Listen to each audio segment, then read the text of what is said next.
Right, right. Yeah, well, and I guess so that leads me to to sort of why I think you give useful advice, right? And also like working with Chris is is that typically just how it goes? Like you might buy something or start something and you just hammer hard on that until you hit a certain level of scale before you move on to the next thing? Or like is that in general the framework? Like maybe you buy something, you focus relentlessly on that until you're not like the bottleneck in operations and then you move on to the next thing. Is that in general how you guys approach it? Because I was impressed by just how much you're doing, but I'm like, I'm struggling with Yeah, my I one mean, thing right now.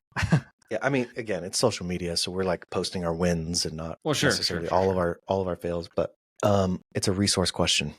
And Mm-hmm. really you've got like to get these businesses launched, you've got two resources to play with. You've got Mm-hmm. time and you've got money. And when you don't have money, then time becomes the resource that you have to spend. So yeah, if you launch something, then we have to be in the weeds, right? Mm-hmm. In order to get it spun up. But if you have resources, which, thankfully we've been in that position recently, last few years, then we go out and hire an operator. We find an operator, we bring them on.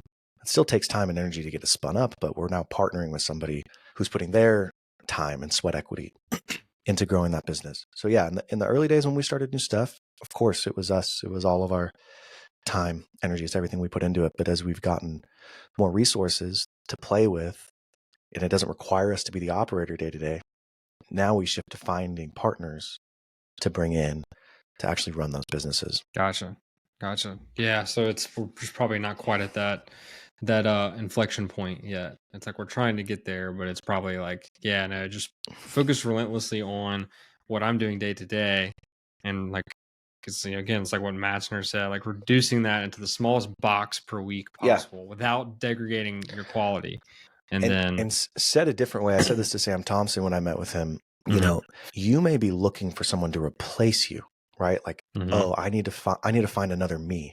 mhm, But the truth is, there's not another you. And the reason that the business has scaled has been because of your unique skill set, your talents, your intellectual capital. So thinking that you are going to hire one person to replace you, it's not smart mhm, thinking. Because otherwise mhm. that person, like they'd probably start their own company, right? Like it's just a level of skill and talent and expertise.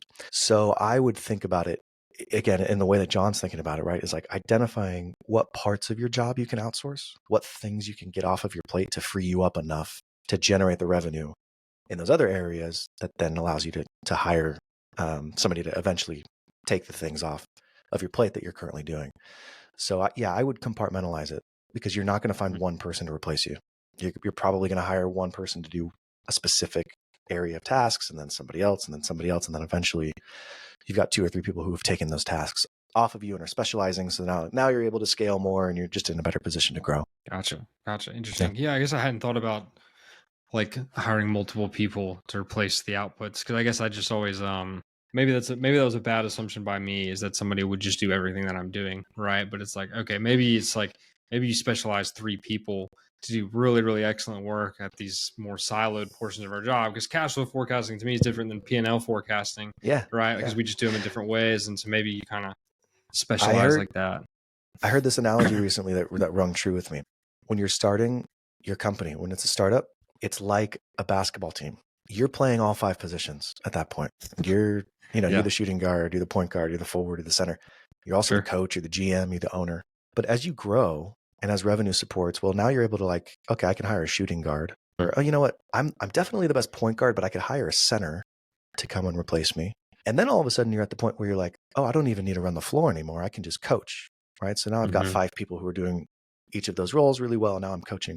And then all of a sudden you're at this point where actually I could get someone better than me who could coach. I could just get in the GM box, right? And then, Mm-hmm. then I'm in the owner position. You're still in the spot where you're like running the floor, right? You need to Yeah. find some other people who can come play those positions with you. And that's where I'm saying like Chris and I are luckily more in the position of we're probably like the coach at this point. We're not having to Mhm. run the floor Sure, every sure. time, but um, yeah, that's where you are in the maturation process of your startup. So think of it in those terms. It's like, okay, I don't need to find one person who can play all 5 positions. I need to Mhm. find the shooting guard. Oh, you know what? I need to Right. find the center. I need to find the power forward, whatever it is. Right. Yeah, well, there's a couple of things like I love about that analogy too, because basketball is my favorite sport, and I did play point guard. So yeah, no, I Oh, okay. definitely Yeah, so I definitely like ran everything and took on certain burdens that Yeah, so other people wouldn't, right? But no, you're right. It's like Kyle Korver. I mean, he specialized in shooting, and that's why totally. LeBron recruited him at the end of Kyle Korver's career because he's like, I just Yep. need a guy who's a sniper, right, to Yeah. help me in 2018, my last year in Cleveland, right? It's like that type of Yeah. So yeah. No, you that need to makes figure sense. out what your next hire is. I mean, again, using the Hmm. basketball analogy, it's like, okay, if you're the point guard and that's going to be the last thing that you give up are the point guard skills, then Hmm. hire the center, hire the power Right. forward, Right. hire the the stretch three, whatever the position is that you're Hmm. gonna hire for. But hold on to what you're best at for as long as you need to, and then Hmm. eventually you'll replace that as well. But you're not going to find one person to replace all of those things. Right. Right. Yeah, that's a So good point.